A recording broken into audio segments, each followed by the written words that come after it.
Mash.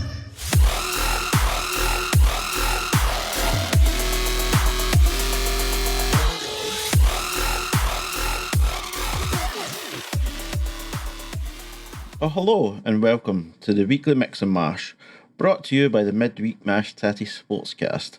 I'm your host, Harvey, Lord Dragon Smith. With me, as usual, today is Michael, the fabulous kid Alan, and Paul, Giant Kong Care. Yes! Look at him, he's a giant Kong, goddammit. Yes. So obviously there's a big weekend of wrestling and that, so apparently that's our wrestling names. I'll take Fabulous that. kid. You're the fabulous kid. Cutting about in your beautiful hoose coat, What? your I dressing wonder gown. what stable you would be in with that kind of name. Yeah, the fabulous kid. Be like the four donkeys or something, man. Four It'd be like a donkeys. caricature of the four horsemen. Just folk with really craply fitted suits. I mean, I was Somebody's legs are too short, their suit legs are too short. in my head I was thinking of current stables. I was like, where would you fit in? Like, fabulous kid. The Friends, what's it called? Best friends, Best aye. Friends. Aye. Maybe And they're could with fit Dan in. House. Well, aye, because I mean, I don't exactly look like a kid anymore, so aye, Got the funnier eye. that would make sense. Orange Cassidy, the fabulous kid in Danhausen. Oh, there you go. It rolls off the tongue. Oh, good. Very nice, very Michael.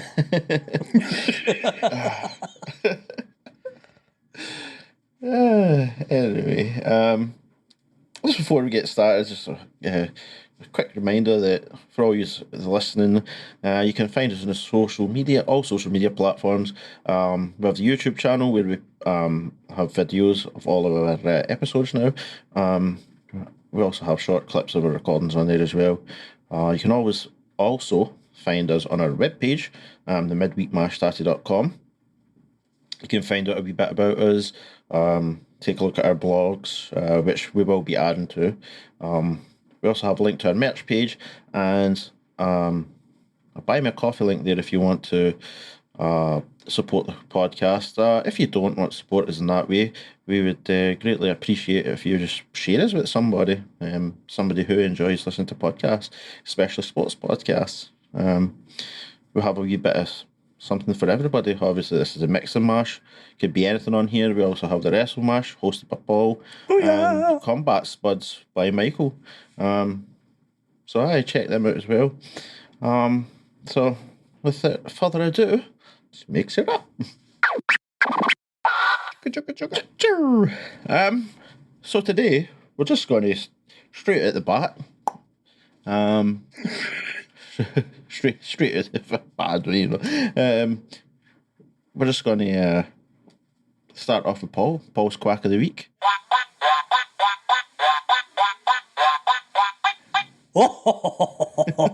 You're like, I'm flying out of the gates with this one. Flying out of the gates like the Scottish National this weekend past there.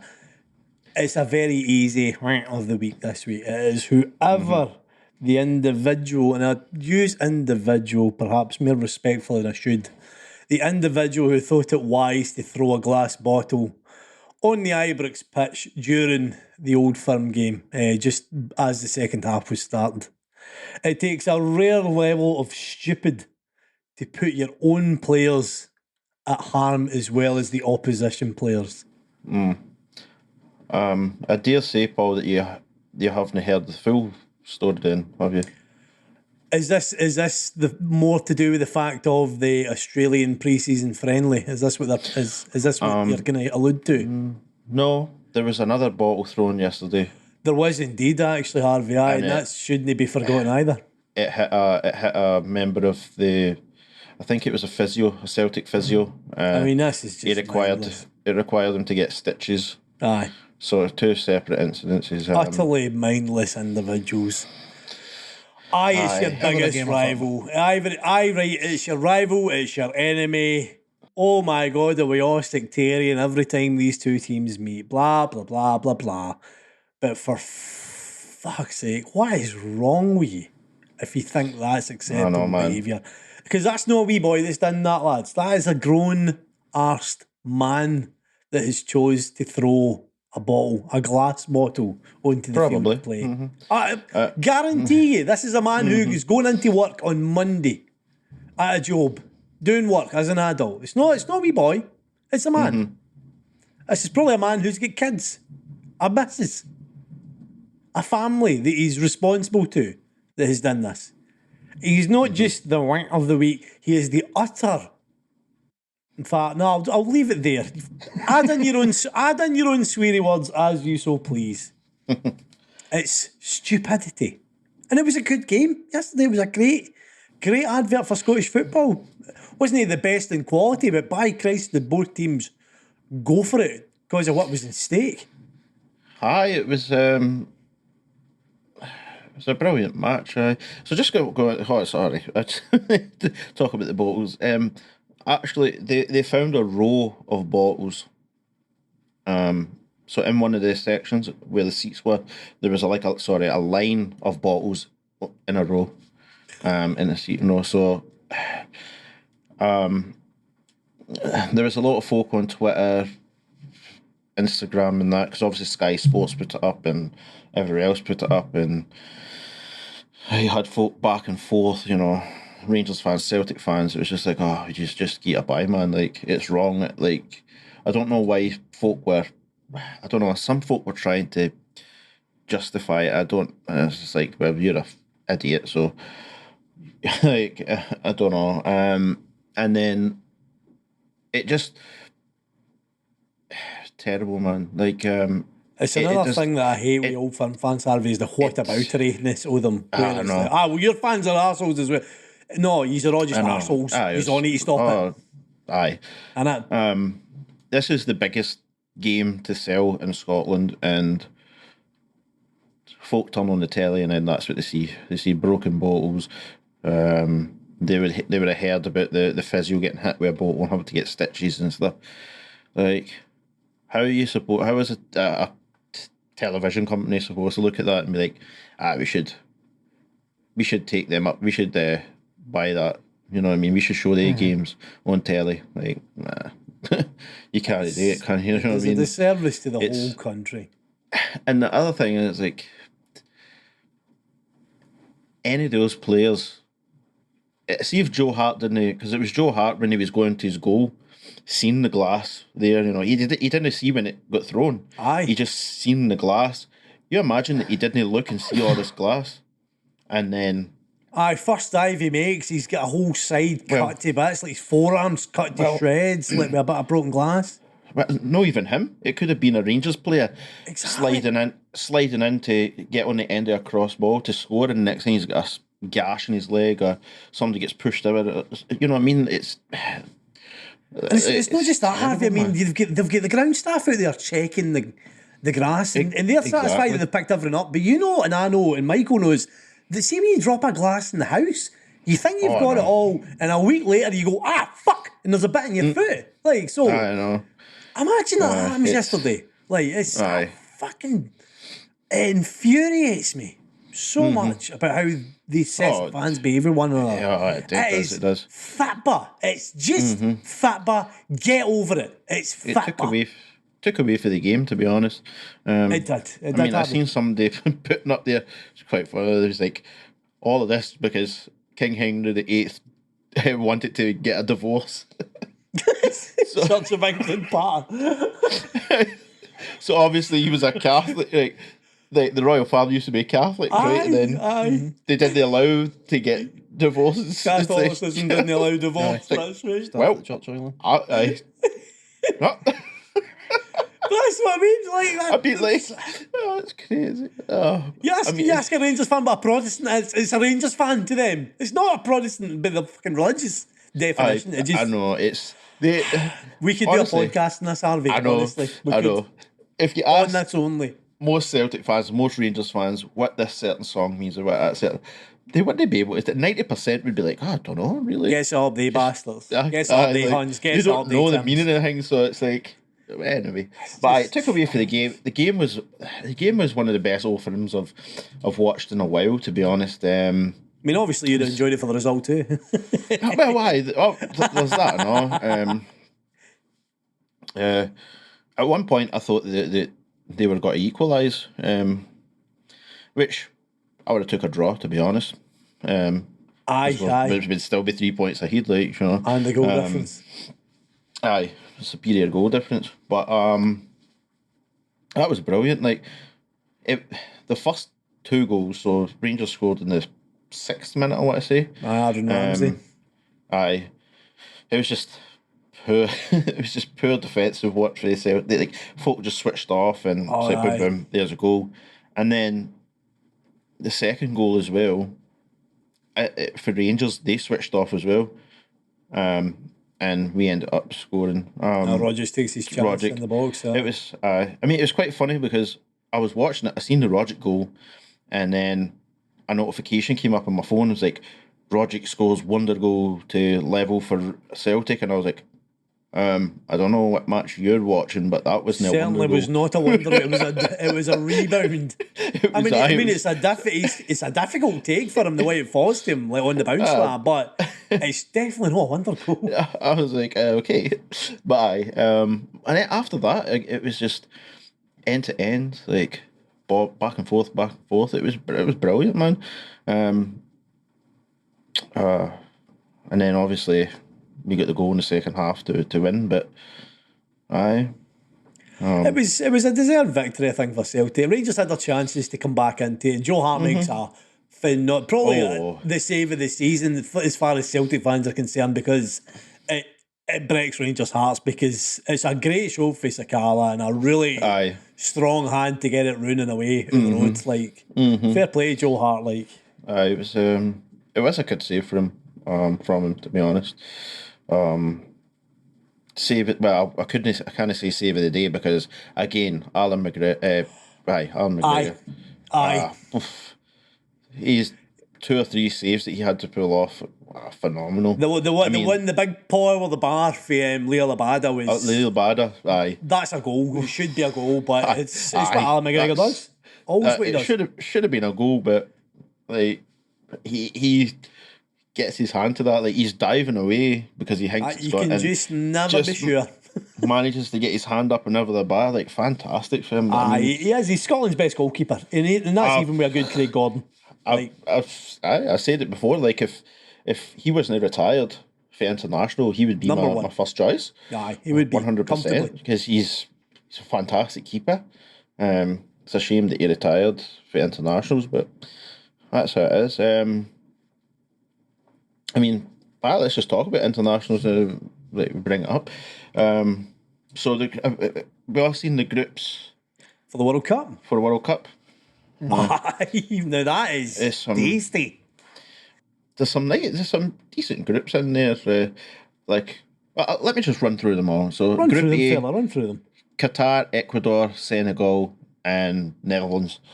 I mean, looking at that, Netherlands, and then between Ecuador and Senegal. It's like a shoe between those two. Aye, but Senegal are very good though. Aye, they are. Ecuador on the day can cause problems as well. So whoever wins out of that game will probably get through. Group B, England, Iran, America, and could be us. Let's just say it is us, because I believe I've got that. I hope so, mate. I feel good about it. Even with all the kind of madness in the world today, I think we could get to that World Cup. I think we can, and think with that group, I would bet on us getting through that group, to be honest. I would be disappointed if we didn't. I'm not going to lie. America have a lot of very good, tricky players, and they're a lot more flamboyant a team now than they maybe were in the past. They were more like us in the past, like solid, hard to beat. You knew you were in a game against America because they were workmen, but I would really back us to beat them and Iran, especially Iran. Iran. Do you know what will happen though? We'll beat England, we'll draw with America, and we'll get pumped with Iran. I think in my head we make it there and we go through in second, because I think we drop. We at least draw if we don't get beat for whoever we play after England. Assuming England isn't our last game. This is the thing.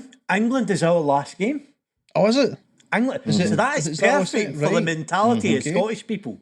That's the Is worst. that we need to go out immediately and be our best for first two games before we inevitably raise it for the old enemy. And I would rather there's nothing on the game when it comes to England. Like, we're already through by then. But I mean, we're assuming we get there, and that's dangerous as a Scotsman, as we all know. Never assume we're going to do what we should do. I mean, I don't know if you have seen, but somehow, well, the bookies in the UK anyway have England as second favourites to win the World Cup. But they always do. And that's down. The thing is, as well, that's down to people putting money on it as well. Like, see if there's a lot of money on the market, it shortens the odds. And I mean, the romantics of nothing else, the English. Obviously, so the BBC did a poll, didn't they, to like who would win the World Cup? Obviously, you've got a lot of English folk going to answer to that. Where is it? I had it saved somewhere. I mean, oh, there we go. Technical terms, they should be able to say that they could win the World Cup. They were the finalists of Euros. 37% of folks said that England would win it, and then 18% said France, 14% Brazil, and then the rest is like 5% Germany, 3% said Portugal. I don't know who the fuck voted for Portugal, but aye. Anyway, no watch Portugal play in a good few years. Move on to Group C. Group C, we have Argentina, Saudi Arabia, Mexico, and Poland. Argentina should get out that group. Should really, aye. And I would say Poland. Poland and Mexico Argentina. are not to be underestimated, but they're not as good a Mexico as they once were. Aye. I was going to say, but Mexico can cause problems as well. So. Saudi Arabia are eternally shite, but are at every World Cup. They have been at every World Cup for fucking years, but they are always terrible. They're always terrible. Do you know Brazil's the only nation that's been to every single World Cup? Is that right? Wow. Crazy. I'm not surprised, like, but... Aye. Group D, you have France, Denmark, Tunisia, and either Australia, Peru, or the UAE. Oh, of course, that's right. Aye, it's still to be decided by a playoff yet. Aye. France and Denmark, two very good teams. However, Australia is I'm expecting Australia to get through that. Really? You think so? Oh, no, sorry. Through into the group. Oh, into the group, and, right, through from the group. Aye. And then once they're in the group, they'll create problems. So you never know. You could take a draw or a win against Denmark and... Aye, well, there's every chance. Make it hard for Denmark. They've been known to be tricky in recent World Cups, so it's not out of the realms of possibility. A lot of their boys play in the UK, obviously, and across Europe. Yep. So they'll have Roderick in there. He'll do the business for him. Oh, Tommy Boy, spelled BHOY. Oh, God. Man. So Group E, you have Spain, Germany, Japan, and then it's either New Zealand or Croatia. Not Croatia. Costa Rica will be in it. Aye, Costa Rica. Aye. That's a tricky group right there. Aye. Could be fun to watch that one. That will be good, by the way. Japan are a lot of fun to watch. Aye. So Spain, Germany, and Japan. They matches between they three. They'll be something to watch. Aye. That'll be pretty fun. aye. Especially a lot of folk have seen what Kyogo's been doing for Celtic. Obviously, the level is much higher than Aye. than what Monstrously there, higher. But he's his running and stuff though will create problems for those defences. You know, that's what I was Maeda. speaking to somebody about that. His ability to sprint constantly, man. That boy's like the Duracell bunny. So he is, Maeda. Honestly, him and just Maeda. non-stop. Dies and Maeda. Aye, Dies and Maeda, like Wow. when he's closing folk down, it's unreal. Like he sprints to that defender, the defender passes it to his right back, and he'll be right there at the right back, and the right back's like One half a holy hair shit. in and he's gone. Like thanks, full again, and away he goes, man. Aye. Wow. mental. Wow. Aye. So that'll be a fun group to watch. It will be. I totally agree, mate. Group F, we have Belgium, Canada, Morocco, and Croatia. Canada, first time to the World Cup in 30 something years, I want to say. 38. Something like that. Aye. Something like that. It's a very Long good time. Canada team now, by the way. Oh, aye. Like, Good Canada team. I mean, do you know much about Canada as far as football goes, Mick? No.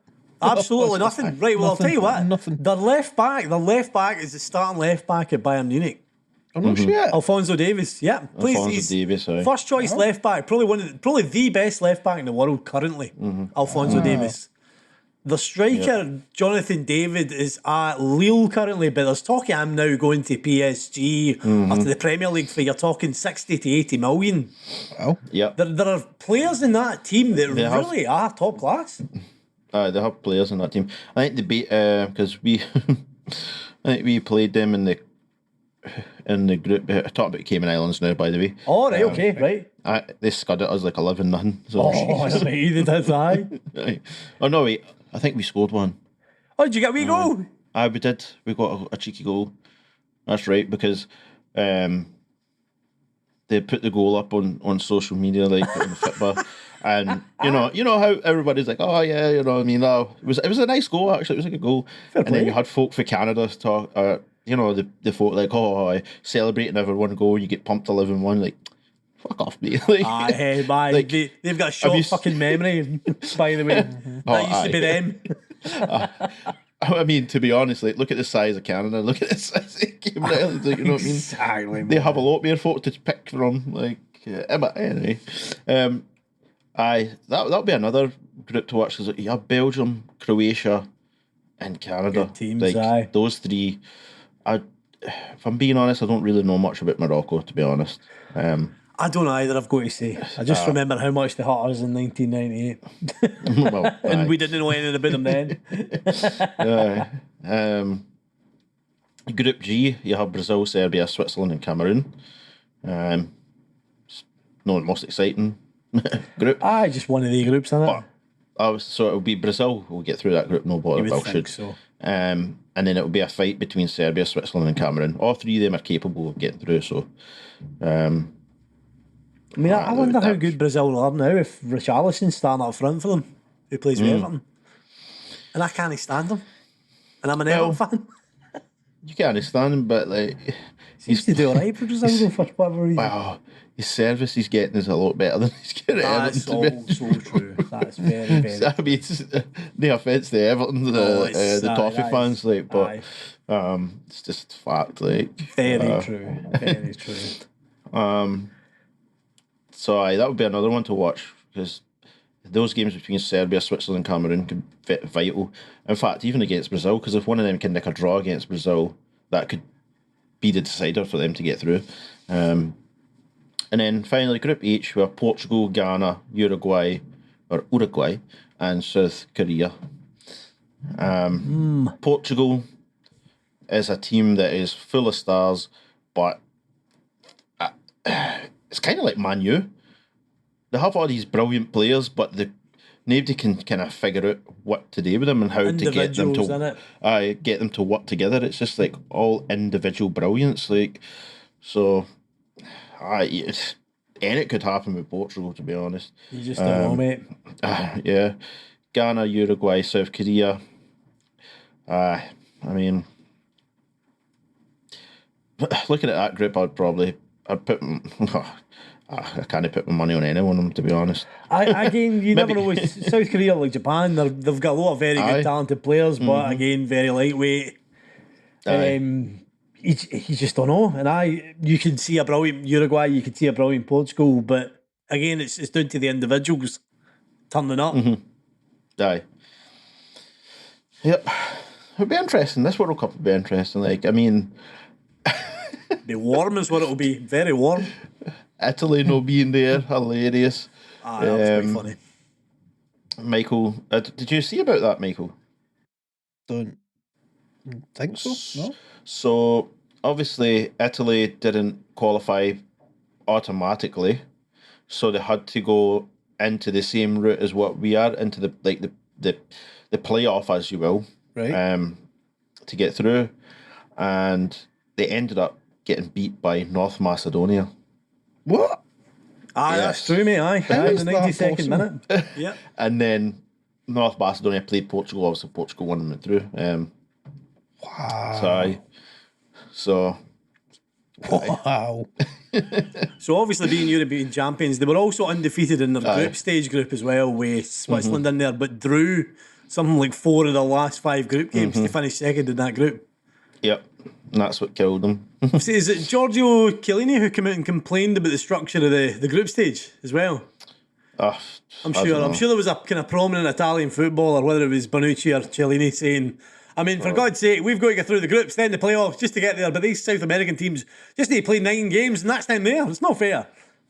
9 games? Exactly. They're in the league. They're in the league in South America where they play more than 9 games. But the point he was trying to make is that, I mean, they don't need to finish top. They can finish 4th and qualify. So what, did they want to put the whole of Europe in one league? One massive league. A 50-team league. As my papa would say, away and bow your head. Exactly. That's what I would tell him. Exactly. Away and bow your head. Bow your head. Oh, man. I feel looking forward to it. I mean, it's got to be weird watching it in November, though. Like Christmas time. It's got to be strange. There is no bit of me ready to watch it in Christmas time. Actually, just talking about that, do you know there's going to be, is it 4 stadiums? Either 4 or 6 of the stadiums in Qatar are going to be fully air conditioned. They're going to need it, man. They're going to need it, though. The bill. I'm not even. Power. No, sorry. 8 of them. 8 stadiums. Yep. What kind of AC units do you need? It's going to be able to cool the air, and it's going to clean the air as well. So it's like big, massive.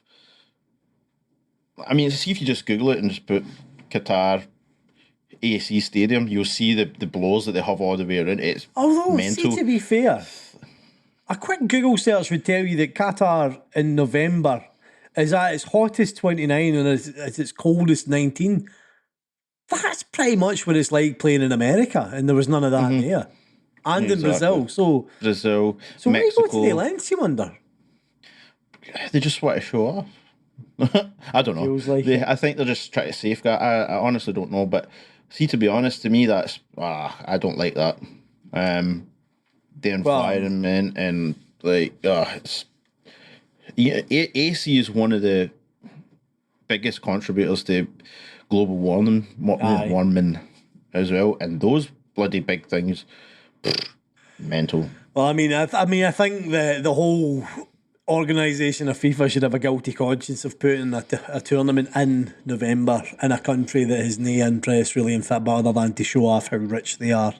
Exactly. That's what I don't understand. I mean, that was clear when Russia and Qatar won both World Cup bids. Oh, they were bought. They weren't won on merit.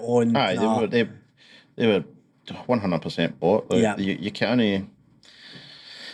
There's no. They have a lot to answer for recently with the World Cups. This is the thing. So, FIFA. I'm using air bracket quotes here. Part of their thing is that when they're considering these bids, is that they have when they leave. So the stadiums that get built, they're actually there for a purpose because there's other football clubs that will use them and they'll get used to them and stuff. Qatar is not that into football. Let's be honest. To have all these stadiums built, like 50,000 seater stadiums, it's not that popular. No, absolutely not. It's name me a Qatari football star. Exactly. I don't know any. I mean, you could say that about America. Fair enough. In 1994, America getting a household name in football and kind of terms, but they had 30 stadiums across that country purposely built for large crowds already for American football. I was just going to say, the difference there is that even if they did build a new stadium, they still have sports that can go in there and make use of that venue. Exactly. Sports, so there's a point. Concerts and, all this, like Qatar? No.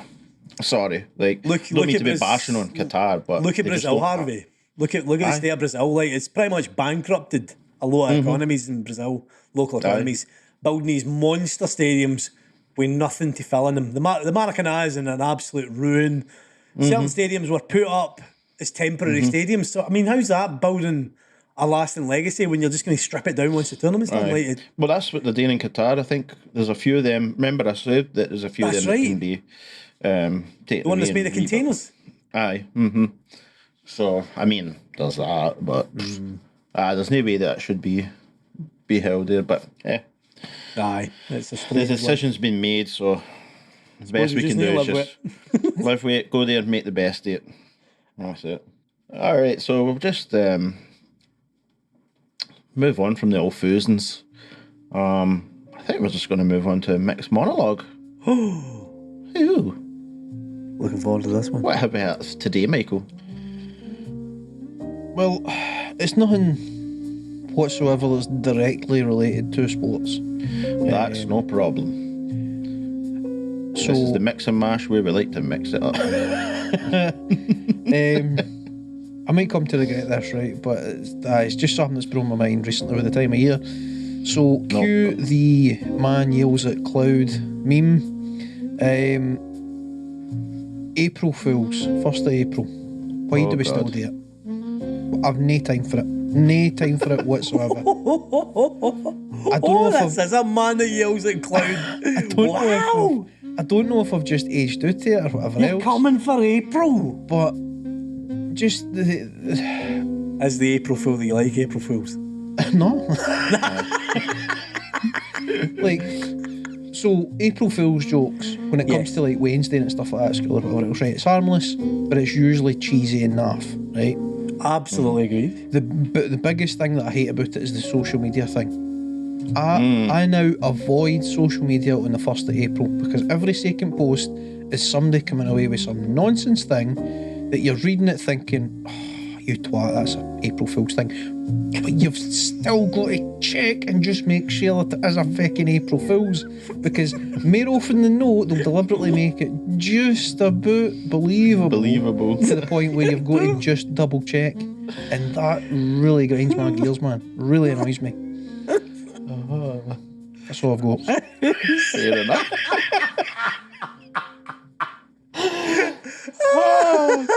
God.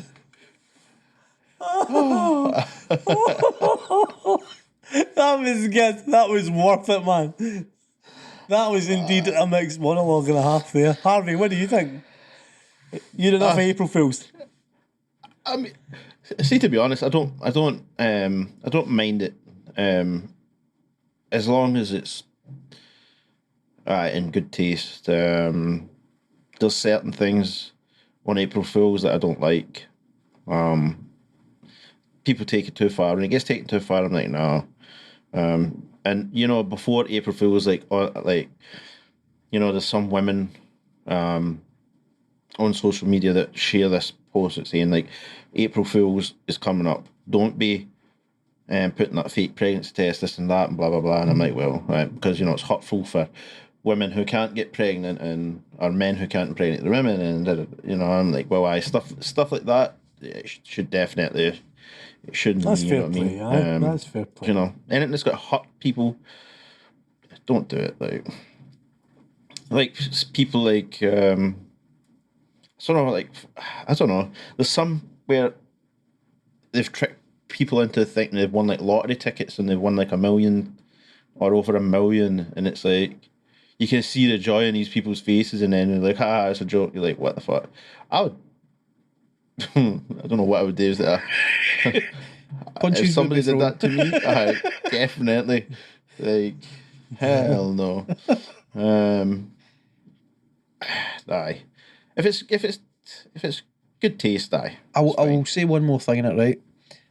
April Fools, in my opinion, if you're going to do it, it should be light-hearted joke. Exactly. Something that lasts for a few seconds, maybe a minute, and then you go, ha ha ha, it was an April Fool's, right? That's it. If it's anything that is prolonged, that's stretched out, that's far-fetched, that takes the piss out of somebody, that makes somebody feel bad about something, what are you doing with yourself? Especially if you're an adult. Have a word with yourself. There's no need. Fair play. I mean, right. I have no opinion either side, but at the expense of somebody else in a sinister way, I absolutely agree with you, Mike. Yep. Paul loves a good old April Fool's joke. But I don't really do you think know of the it. origins of April Fools? Tell me, enlighten me the origin of an April. So Fool. the new year used to be on the 1st of April, and they changed it to January. That sounds But like an April Fool's joke by itself. What are you on about? I got you. April Fool. Back in the day. Oh, man.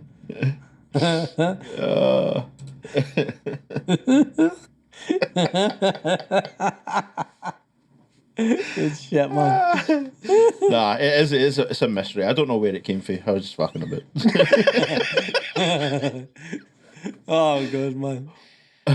No, but there is actually there is some historians that think it's because of that. I think because there was a change in calendar.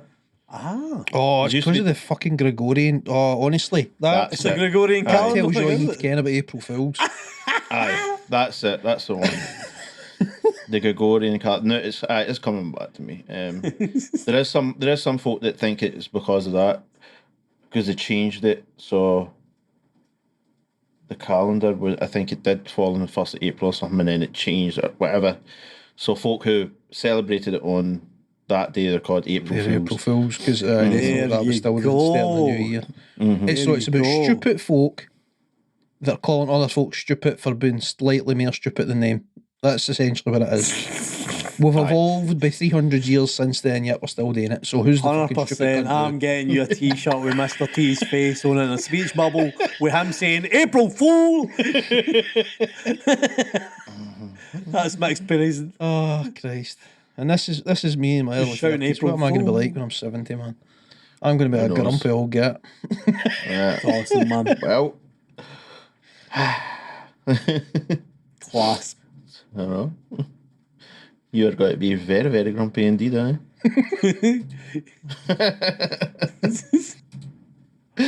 Oh God. So I thank you for that monologue there, Michael. So noted there. Don't pull any April Fool's Day pranks on Michael. He will not enjoy them. If you're going to, the best be funny.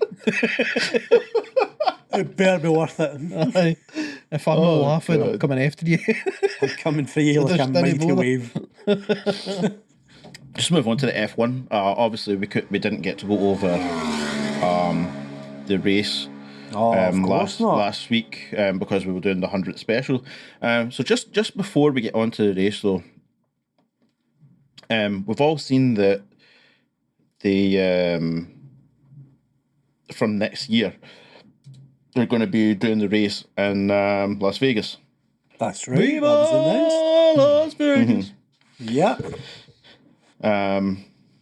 So, my first thoughts were like, awesome. But then now I'm just thinking about it more. I'm like, oh, could be a problem. Because they're going to that main strip as well. I don't know if he's like, obviously everybody knows what Vegas is. People go there, party, casino, drink. It's Sin City. Yeah, they're going to have to. The security is going to need to be on point there. Yep. Because, and I'm not meaning. I don't mean like it's going to be people doing things like, intentionally for badness or, like terrorists or anything like that. Drunk idiots running out in the track. Exactly. Something stupid like that, Some sort of Vegas Elvis out there. Some Aye, naked Giving guy it with Giving it the arm a circles. star-spangled banner tied around his neck. exactly. Running to the like. Holding two sparkles. Like, I don't know if you've ever watched any One in his willy. cop shows on Woo! Catherine Wheel. the chopper. Me spinning. Woo! Oh god.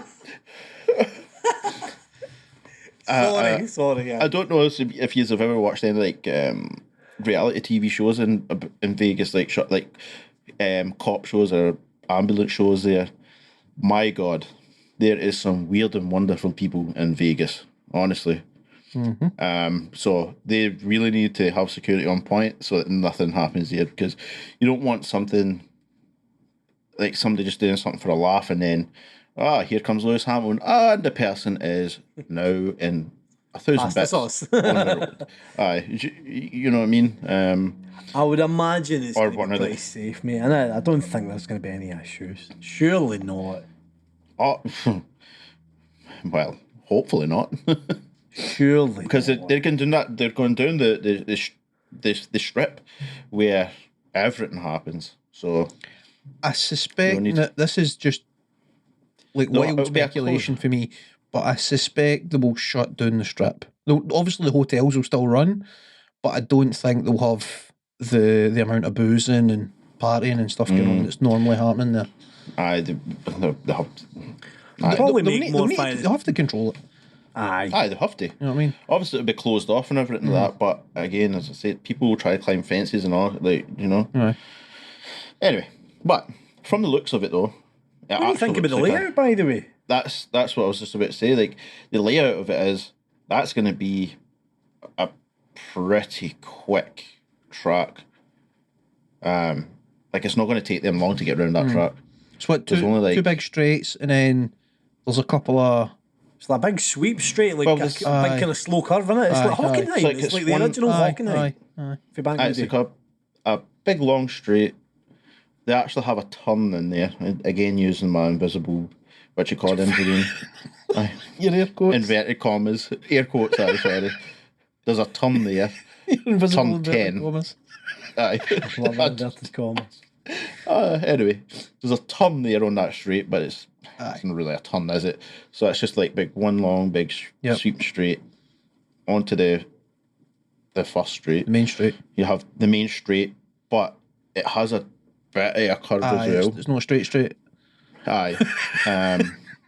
Then you have like 2 or 3 turns, then another massive straight. Yep. Then that looping turn, like it's like a horseshoe, pretty much. Yep. And you could take that fast as well, round, and it's got to be. See, What is it? 3.8 kilometers. with the I think so. That rings a bell. I think with the 3.8 miles. Sorry. Oh, okay. With the previous, that makes more sense. With the previous generation of F1 cars, it would be an interesting track, but with the new generation F1 cars and their ability to do much better in the turns, in and out of the turns, braking zones, and also being able to ride close to one another. For these kind of mad overtakes that we're now seeing with the back and forths. My God, are we seeing them? I'm very interested to see how they run around there. It's going to be it's mental. Ricardo, he made a joke that he's like, I was planning on retiring, but I'm not going to now. And he laughed, but when I seen him like say it, I was like, you're saying that as a joke, but Is that is it a actually joke? Like he was planning to retire. You know what I mean? Looking at him, I was like, oh, that actually might be true that you were planning to retire. To be honest, he's about 35, is he? Danny Ricciardo. Aye. Couldn't more even than tell that, you off the top aye. of my head. Wales, but anyway, speculation from Harvey. that would be it would be an interesting track to say the least. I can't wait to see it next year. And obviously, again, this is F1 trying to grow its audience they're trying to boost their audience. They're in the big selling in America. In America, because they know that the amount of people in America that they could potentially tap into to watch, they could make a lot of money. Motorsport in general in America is huge, but Formula One's quite far down the list. They go bigger for NASCAR and IndyCar and stuff before because it's American only kind of thing, innit? Like it's a whole nation thing. They love their home stuff. Aye, IndyCar is similar-ish to F1. NASCAR, I I don't really get NASCAR, to be honest. I know it's challenging and stuff, but it's See it. watching it. It's just like, whoa, and he's done another circle. Although, to be fair, in the heavy traffic they have to consistently drive in, it's probably very hard. But that's what I'm saying. It is tricky. It is challenging. I do get that. I had that snap judgment the first time I seen it is off. It's a circle. But then when you actually see what they're having to do, it's tough. I've watched it, but I don't really like it. I know that it's hard and it's challenging. It's just too repetitive. It's a bit too... There's no variety. They always turn in the same direction. I mean, when they take each other out, because they're allowed to do that too, by the way, they can crash each other out and stuff. Like, it's mental. It's a lot of fun. It's going at 100 mile an hour, and you're just like, oh well, you pissed me off there, so guess what? Here's a boom, sideswipe you. Bye. Do you think? Like, what? Do you think Drive to Survive is filmed in the way it's filmed to attract an American audience more than anywhere else? Of course it is. Isn't it? See, now that I think about it. A lot of these shows over dramatised is chasing an American audience for the controversy, isn't it? Of course. A lot of shows that are made these days are for an American audience. When you look at it and you break it down, they cater to the American audience because the American audience is so large. Aye. That's one of the biggest markets in the world. Like, if you think about one state is bigger than the UK. France, certain states are bigger than Europe. Altogether. Exactly. You know what I mean? It's mental. No, you can see why. Like, you can see what about the bloody. So. Moving on to the race itself. It was. Oh, so just before we get on. So the track itself, by the way, so the Saudi GP has 27 turns, right? 2 of which they're called braking hard turns, right? But they estimated that you can go full throttle for 80% of the race around that track. Oh, interesting. Mental, innit? It was a very fast race. Like, it was rapid. Aye. Oh, it was brilliant. I liked it. One of the things that I've actually for this season so far, we're 2 races deep, but anyway, is the fact that it's the fact that with these new changes, you can see that there's more fighting. So, like last year, if a car was to overtake you last year, there was hardly any chance for you to fight back and overtake that car back, unless you were Red Bull and Mercedes. You know, now pretty much everybody has that ability. If a car overtakes you, you now have the ability to fight again and overtake them, which is brilliant to see. There's more fighting. Like, I mean, Magnussen and Hamilton was a good one. Ocon and Alonso, God, they were really worrying. The Alpine flaming pit lane must have been thinking, lads, chill. Ocon, they did tell Ocon, and they eventually did just tell him to back off, didn't they? They told him, no, sir. That'll do, donkey, that'll do. So, and obviously between Max Verstappen and Charles Leclerc, again, it's been exciting. 2 of them back and forth. It's brilliant to see. I love it. I love the changes so far, and hopefully it keeps up. And as I said during the special, hopefully the teams that haven't started so well because they haven't got everything quite sorted out yet. Hopefully in the next couple of races that all gets smoothed out and we can see fighting from front to back to front. Yeah. Speaking about teams that hadn't got it all sorted, what about Lewis Hamilton again? Mick, are you okay?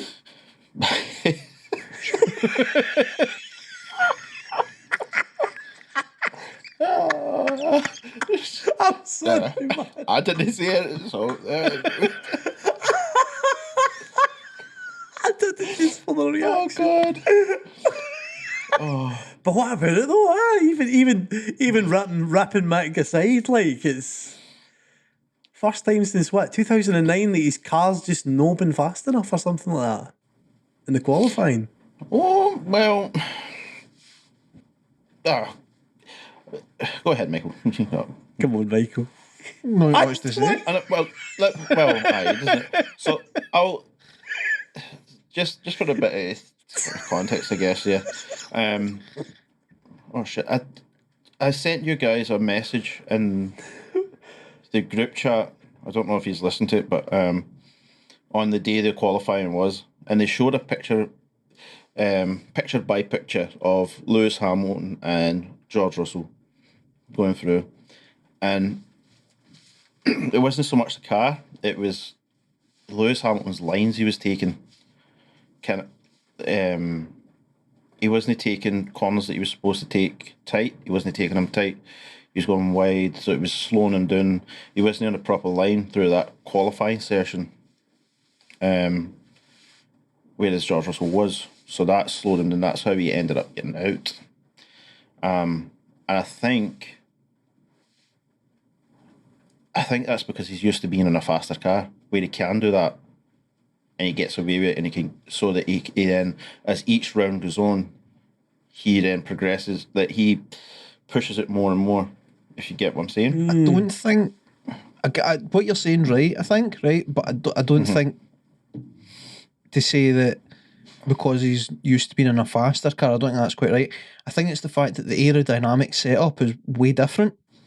He's no adapted his style. He's taken the same lines that he would have taken in the previous car. He's changed up his style enough. I mean, he must have adapted because he's able to stay in the track and he's able to keep pace with most of like the sort of mid-pack and stuff. But he's no adapted enough to the point where he's getting the most out of the car. Russell's getting that wee bit more out, but worth noting, no because I'm a Hamilton shiller or anything else, It's all right, no, hey, come on. but worth noting I hate it. Russell is a fantastic qualifier. He is. He knows how to get, and Hamilton obviously has done this for years as well, but like it's like Russell, it's like his specialty, man, is getting the utmost out of a car for one lap. Time will tell whether or no he can then turn that into consistent on a Sunday runs on the performances Sunday. like through. I mean, arguably Hamilton's been really unlucky as well, hasn't he? Though, like, can I just ask? Well, he could have easily been 6th, 7th, like higher up with that. Obviously, he doesn't get in the pit lane when the car goes crawling past it. Like, he's actually been very unlucky. The tactics they used was kind of working. He stayed in the hards for that period of time, and then he just didn't get in when he should have. But anyway, but just off of your comments there, Michael, you said about Hamilton not adapting so quickly. Is that a bit of a question mark? Not question mark, but a bit of a shock to folk. Like, some people have a massive shock, because obviously, like yourself, you say like he's one of the greatest of all time. I mean, well, let's be honest, he's a great driver. He is. By the way, a great driver. Even though I'm coming for Mick with the joke, like Lewis Hamilton, I've said it before, is one of the greatest ever. Yeah. By the way, no denying that. He's a great driver. He's up there with the greats, of course. But my question is, you're saying he hasn't adapted.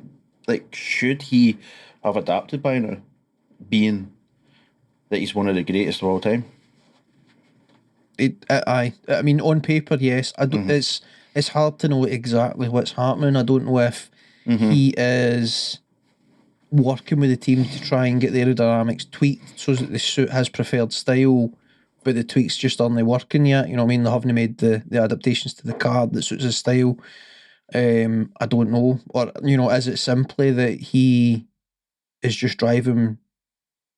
He's driving with a style that suits a totally different setup, and for whatever reason, he's not made the change. Don't have the answer, but I would absolutely expect more of him. He was fairly neck and neck with Russell in the first week. But Russell seemed to be able to make some adaptations to his sort of style and get the most out of the car in qualifying the second time out, and Hamilton, if anything, went backwards. So there's definitely question marks there. I suspect there's a lot more going on than what your average fan is going to read into it. There will be. You know what I mean? But it's questionable. He should have been further up in qualifying. He should have did better because Russell showed that the car had more in it. The potential, true. And he should have finished. Absolutely should have finished higher up in the race. There was a couple of moments in the race where you could ask questions of Hamilton, and you could certainly ask some big questions of the team regarding the pit stops and the like. So, the Mercedes have got some work to do to get to where they should be. I feel like as the driver that he has the right to expect his team to be working with him better than they currently seem to be. He should at his stage expect his team to work with his driving style. You know what I mean? Like you're saying George Russell's adapted better, and that's great and all that, but this is a guy who's won the world championship nearly a record amount of times. Like, I mean, surely his team's got to be up to the challenge of building a car for him that's the best. I get what you're saying. I do get what you're saying, but I mean, look across. I mean, all the teams have struggled to some degree with these things. And that's also true as well. They're trying to make the best car that they can. So I'm pretty sure they're doing their part. It's a very difficult thing to do. I think something that maybe they. Sorry, no, go ahead. I thought you were winding down there. I think something that we all need to remember as like Formula One fans is that we've came off the back of seeing how many seasons? Like of the same car, but 8, 9, 10. Getting almost a decade of a very, very similar setup. That's also true. We're in such a grey area right now. It's going to take a couple of the teams 2 years to really nail down the setup under the new regs. You would fully expect Ferrari, Red Bull, Mercedes, McLaren to come in at a point where they're right up, they're all fighting for that top spot, and a couple of them just not got it right. Haas have got it right. So far they have. I mean, they just need to get their bloody. I was going to say tie-in management. Well, yeah, it kind of is, but their tactics. They need to do a bit better. It's like as if they're just not used to being where they are. It's like they're just like, just let it ride out. It's a fingers crossed. Have you started spinning yet? Right, okay, come in. Like, probably best come in. You're still in the race. We've got to save money somehow, son. These tires, we can use these next week. No bother. Brush that wee bit away. So just before we go, just very quickly, Michael, overall, what did you think of that race? Better than last year, but kind of still feel like they shouldn't be. You don't like that track. That's right. I forgot about that. They've improved it, but I completely forgot about that. I wish I would have saved some more time for that, but it's unnecessarily dangerous, and it doesn't. Like, I mean, the race and the overtakes, especially at the front, where Leclerc and Verstappen going back and forward. I'm so used to saying Hamilton and Verstappen. That was undoubtedly fun. It was good to watch, but overall, it just doesn't produce the best races, that track. And I say every year, it's 2 years in it, but it's 2 years. It's 2 years in a row that we've seen some crashes that are no good. That's one thing they certainly highlight is the hairy ass crash with Mick Schumacher, obviously. Oof. The thing is, that track is a temporary track. They flung that up so quick. They're actually going to be moving it. I think I spoke about it before. They're going to move it somewhere else. They're still building it, aren't they? But so they just quickly flung it up. I don't mind it.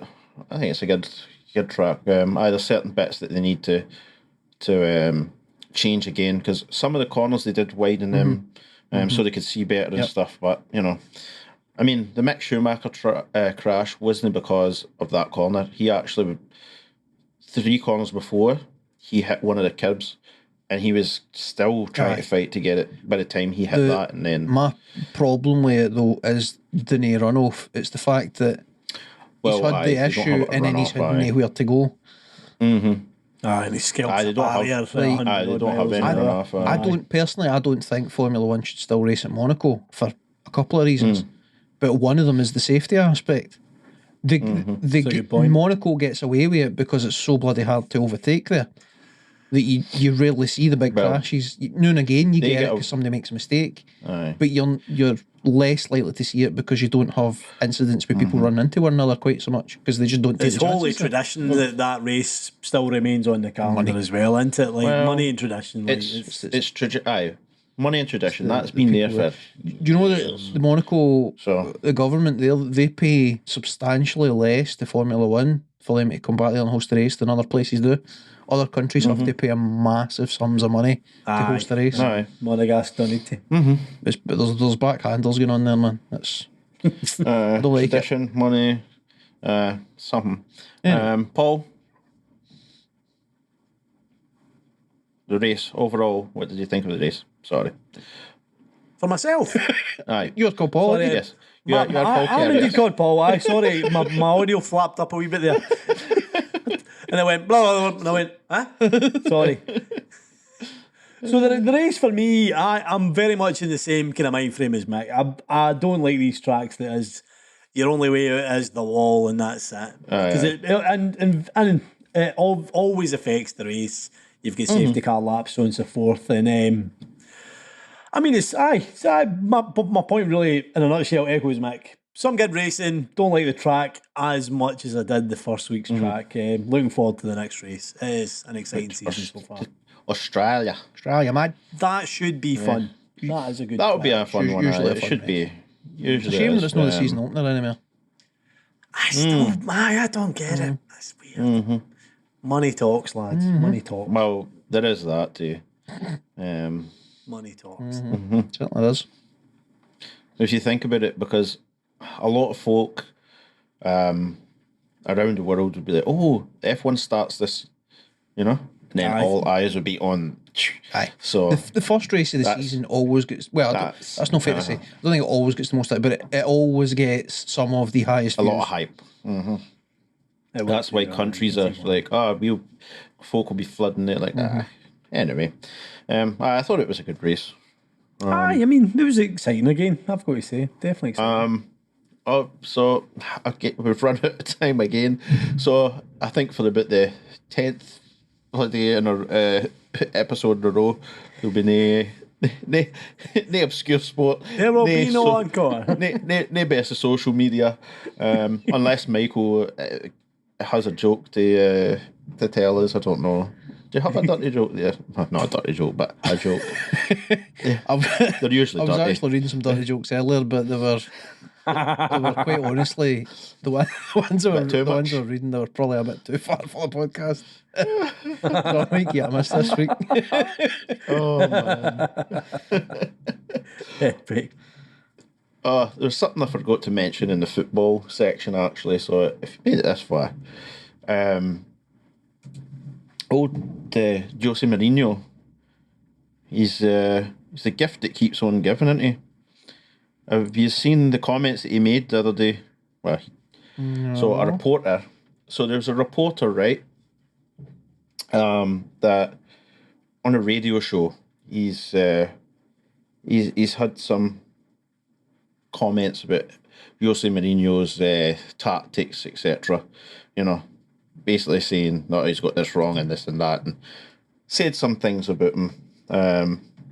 And you met him face to face at one of the press conferences, and so Jose Mourinho, so like the guy obviously asked a question, and he's like, "Oh well, after listening to you yesterday on the radio, I was expecting much more aggressive question, negative and violent. I didn't expect such an easy question. My conclusion is that you're much more aggressive and violent on the radio, but when you come here, you shit yourself a little bit in front of me. So You shit yourself. right, he's like, you shit yourself in front of me. You couldn't say what you say on the radio. It's like, oh, old Josie. Back at his usual, man. Oh, aye. He loves a bit of controversy, doesn't he? He does indeed. He does indeed, mate. Right, well, thank you all very much for listening. We've come to the end. I'm so sorry. But just again, hit us up on the social medias. We love the feedback. We love any suggestions. That's the one right there. Anything you think that we could do better, or you want us to try, or you would like to hear about, just send us a quick message. We'll check it out and see what we can do. And again, thank you very much for listening. Go check out Wrestle Mash, hosted by Paul. Check out Combat Scuds. Combat Do not Scuds. check up Mixed Combat Scuds. That is a private podcast. There's a private podcast for his missus. Oh, Combat Scuds. We're the only fans. The aim of the game is to scud your opponent. Oh, good. Check out Combat Spuds, hosted by your man Michael. I love yous and leave yous. Bye bye, drivers. Bye, driver. Bye then.